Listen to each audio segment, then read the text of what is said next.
দুনিয়াতে যত অদ্ভুত অদ্ভুত প্রশ্ন সব আপনি মুসা আলাইহিস সালামের মাথা থেকে পাবেন। বিভিন্ন বিষয়ে আল্লাহরে প্রশ্ন করতেন। সাইয়েদনা মুসা আলাইহিস সালাম আল্লাহরে বললেন, আল্লাহ আপনি আমার এমন একটা জিকির শিখাইয়া দেন যে জিকিরটার শব্দ আপনি আর আমি ছাড়া কেউ জানবে না। দিনে রাতে সব সময় এই জিকির আমি করব, আপনারে ডাকবো, কিন্তু শর্ত হলো এই জিকিরটা জানবে শুধু আপনি আর জানবো শুধু আমি। আল্লাহ বললেন, মুসা পড়ো লা ইলাহা ইল্লাল্লাহ। মুসা আলাইহিস সালাম কয়, মাবুদ এটা তো জাতীয় জিকির, সবাই জানে। আমি তো চাইছি এক্সেলেন্ট একটা জিকির, কারো কাছে নাই, শুধু আমি জানবো আর আমি পড়বো।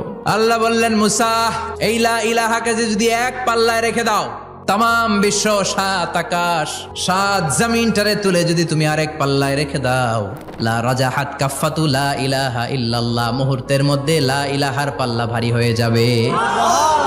ও মুসা, তুমি যতই এক্সক্লুসিভ জিকির চাও, লা ইলাহার চেয়ে দামি জিকির আমার কাছে নাই।